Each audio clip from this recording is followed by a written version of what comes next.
There are 1.7 billion adults in the world that do not have access to banks. They don't have anywhere to store their money. And also, in 2024, there was at least 14 countries that experienced hyperinflation. Many of those countries saw an inflation rate higher than 50%. Imagine the cash that you hold in your wallet losing 50% of its purchasing power in a year.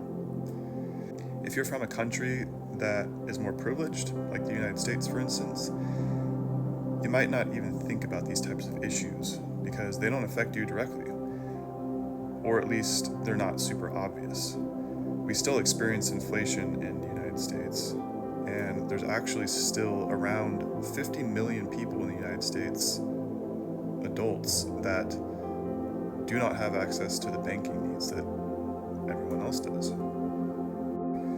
So if you live in one of these more privileged countries where the inflation rate isn't high enough for you to really notice, it's just kind of a slow bleed over time, try to put yourself in the situation of someone who lives in a country that does experience hyperinflation. You don't have a way to store your value.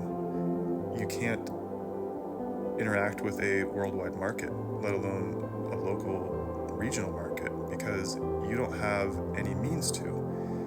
You're stuck locally working for cash that devalues immediately after you get it, and you have no way of saving it. You're constantly in survival mode.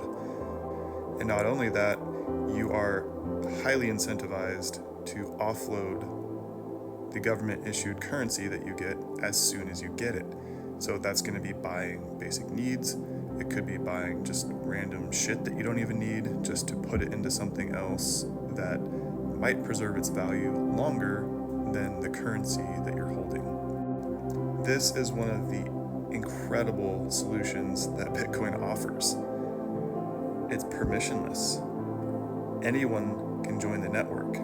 There's no paperwork. All you do is create a wallet.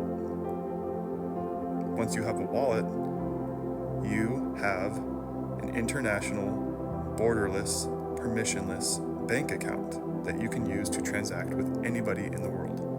And you don't have to ask anyone. So imagine you take your fiat currency, the government-issued currency in your country that maybe is devaluing 50% a year, and you were to put that into Bitcoin, which has a compound annual growth rate over the last 5 years at least of around 50%.